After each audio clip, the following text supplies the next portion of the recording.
Hi, and welcome to Projects 360. This video is on creating a new warehouse and setting all the settings up. To create a new warehouse, you'll go over to Inventory and click on Warehouses. You'll then go over to the cog here and go to Add Warehouse. It'll ask you to give the warehouse a name, so you can come up with any kind of name that you want for that. So it could be a vehicle, it could be the main warehouse, it could be a rack assembly area, whatever you'd like. Hit OK. It'll create the warehouse then. And on that warehouse, you can go, once it's created, you can click and go into Warehouse Settings. And we're going to set all the settings up before we start adding product to it at this time. So the first thing we're going to do is go in and set up the address if there is one. If it's a vehicle, I like to just put the vehicle name again on here. You don't have to put the address or anything like that unless you want to, but you can add the city and you can add the state if you just don't like to see empty fields, which I know I don't like to see the empty fields on it either. So sometimes I just put in the information.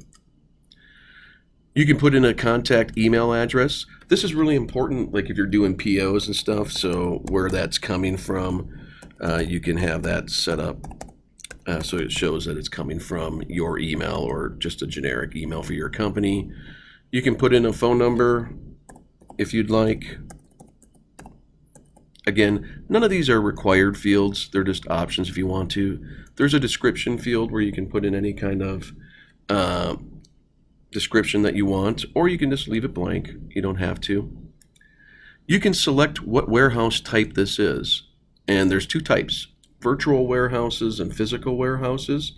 So a virtual warehouse might be like a rack assembly area. It's not really a physical thing, but a vehicle I classify as a physical warehouse, so I'm going to say physical. And then under receive, this is if you want to be able to receive purchase orders to this warehouse. And in a vehicle, you're not going to want to do that, because to get product over to a vehicle, you'll just do a transfer from your main warehouse, and we'll get into transfers in another video. So in this case, I'm going to set it up as no. And then over here, you can do bin prefixes. So when you're setting up your bins or your shelves or whatever you want, if you want, as you're adding them, to have a prefix come up, like for instance, I go by shelves, so you can do shelf and then you can do a space and maybe the pound sign, so that this comes up every time when you're adding a bin. And I'll show you that in a second. So I created that. So now going over here to the cog and add bins, where I go to create new bin, I can hit that plus symbol. See how that prefix came up? So I can call it shelf 1. And then when I keep going on, see how it just, and I can just add the numbers, so I can quickly set up as many bins as I want to, or shelves, or whatever you want to call them. And they're created for this warehouse right here. So you can assign product to those sections. And that, and like I said, as you can see, you can name that anything you'd like.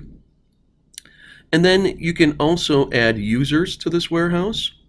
And when you do add a user, you'll select who you want to add, and then you'll hit OK. And it'll pull up all the options they have for setting options for doing anything in this warehouse.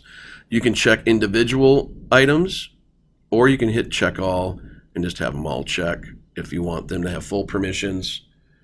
And you've now created your warehouse. Thank you.